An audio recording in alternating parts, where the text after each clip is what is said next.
G'day everybody. I think maybe before I go into my slides, I'll just give you a bit of background on what we do as a company and who I am. So maybe it gives me a tiny bit of credibility when I start talking about some of this stuff. As a company, CommitWorks is focused on frontline planning, short interval control, and we're really looking to help our customers get everybody on the same plan before a shift starts and make sure that during a shift, everybody can see what's going on and they can update the plan accordingly across the shift. So myself, I've joined CommitWorks about 8 months ago as their Chief Operating Officer, which is a bit of a fallacy of a title because I'm also the CTO and the CIO and the Product Manager and Head of HR and Head of a whole pile of other stuff. But that's the life in a startup. My background, I've been in the mining game and the technology game pretty much all my life. I was the inaugural CIO for Rio Tinto Iron Ore.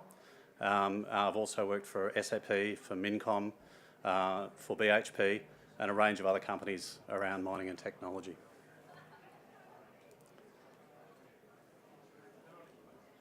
Cool. So what I wanted to talk to you about, and this sort of speaks to my history, is where do you actually get payback from technology investments? And so many of the technology investments that are made, in my view, in the wrong areas. And if you look at where certainly some of the biggest mining companies in the world have spent hundreds of millions, if not billions of dollars on back office projects where they're looking to standardise the way they do something in finance or standardise the way they're doing something in procurement or HR, that's really working around the edges of value in my view. And so if you look at back office transformations, you're really not going to do anything to a mining company by playing in that space. You're going to do something to a mining company when you do something near where the mining occurs. And if you compare the differences between these investments and you look at the payback periods, which I'll go into shortly, there's a vast difference if you put your money in the right place. So the other thing that's really critical, and I saw this, a great example of this was when I was with Rio Tinto.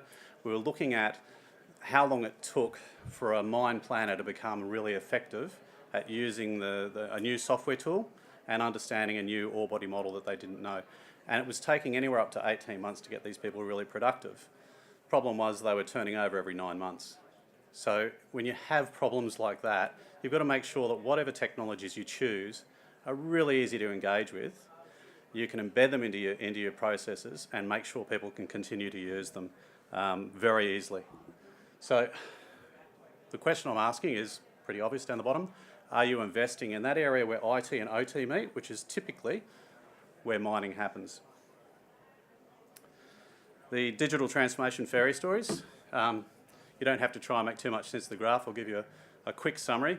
Basically, somewhere around 75% of all transformation programs are considered a failure. So there's roughly 25% of them are outright failures and 50-odd% of them are seen as failures because they either didn't hit the payback, they cost more than they were supposed to, or they took longer than they were supposed to, or they didn't deliver the functionality that they were supposed to. So it's a fairly high failure rate. Payback periods too, on average, are more than 3 years. So there's a long time to wait before you get your money back.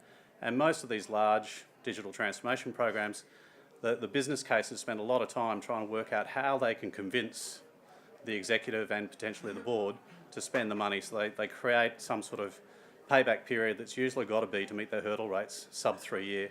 And you see the evidence is there that they don't get the payback as they say they're going to. So this is very cool graphics here, so don't be too spun out by it. These are the areas where I'm seeing the big areas of spend. So there's a hell of a lot of spend that happens up at those corporate IT type systems, the global standard systems that are pushed across organisations. And then inevitably there's some really good spend that happens down at the operational technology level where you're putting technologies on top of your equipment so that you can maximise utilisation, availability and all those sorts of things and get visibility of what's going on.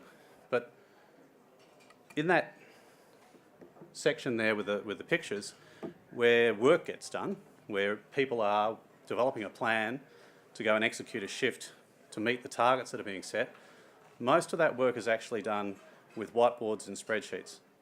So if you go into most mines today, you'll see there's a lot of, some of them are really sexy looking whiteboards, right? They've been built by some very expensive consultants for you that say all the right things and show you what you've got to do.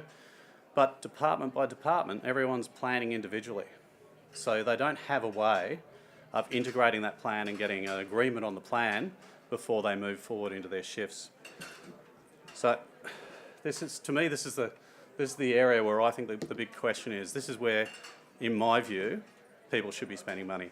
When Paul, the CEO from CommitWorks, contacted me to say, hey, I know you're a senior IT mining type guy, would you be interested at all in joining our company? And I looked at the product.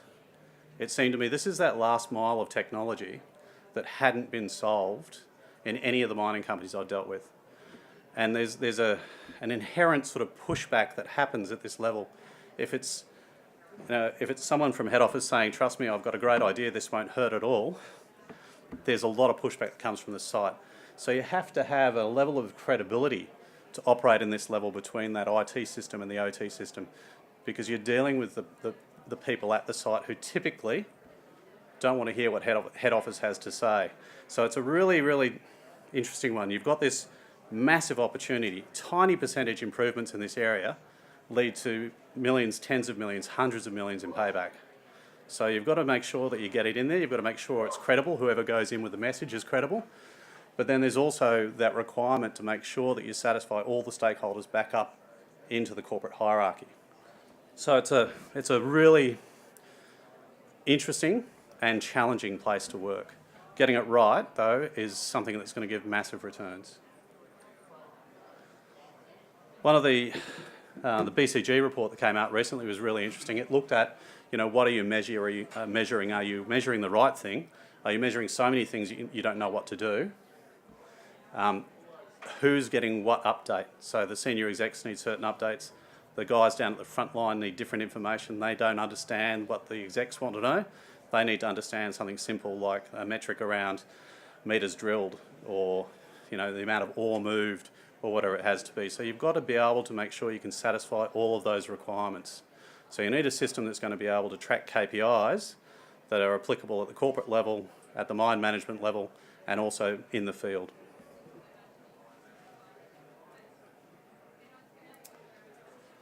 I love this one in the middle here, which was Mark Cutifini from Anglo. This is a couple of years old, this one. But it was interesting that his view is that we're damned because we're not spending anywhere near the amount of money we need to be spending on innovation. And on top of that, if we didn't get our act together, that somebody's going to come in and get our act together for us. And he gives the example of, is it going to be someone who's got innovation in their DNA, like a GE, or is it going to be a Google, or is it going to be, who knows, who's going to come in and say, we can actually get you guys sorted out. So the integration challenge needs this increased connectivity. And that's, if you think about the diagram I showed before, that's exactly this layer, this IT-OT layer, where you sit a solution in that space and it talks to everything above and below. So it's talking to all of your corporate systems and it's talking to all your operational technology systems. So it becomes the real enabler, which everybody's pretty much missing because they're not pulling together that information. They're not making linkages between those corporate systems and the operational technology systems. So what do?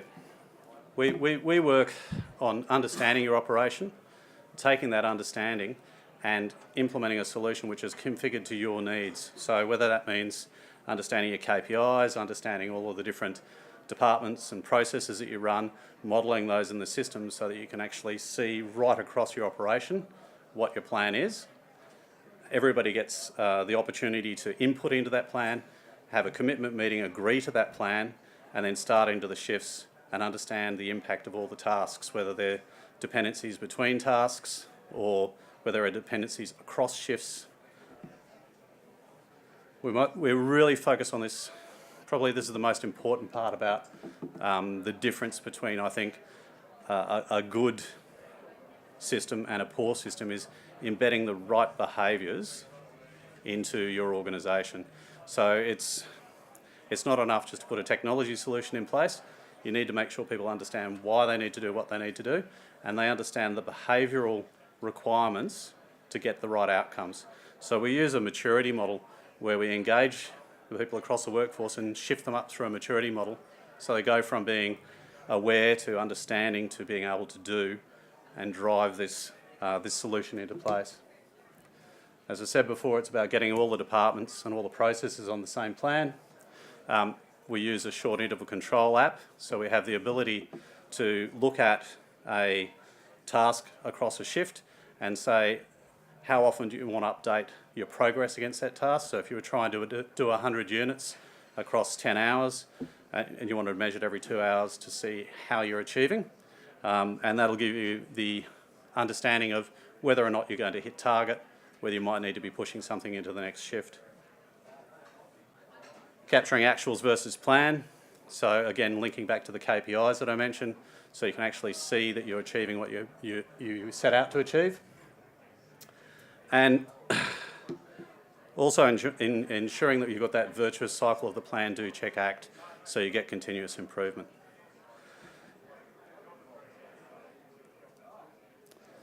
So the proof for me is in the results we get with our customers, and the customers that we're working with are seeing some really massive increases.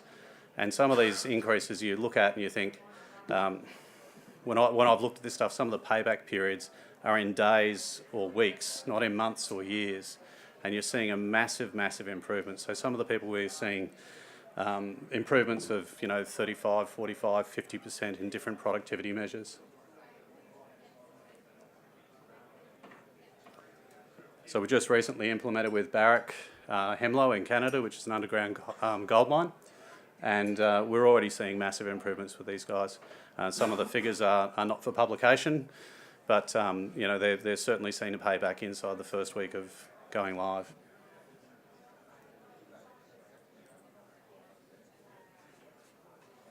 And this is it's a fairly common story for us. We're seeing customers who are coming back to us and saying, we haven't been able to hit our production targets for 4 or 5 years, and since they've gone live, they're hitting it on a monthly basis.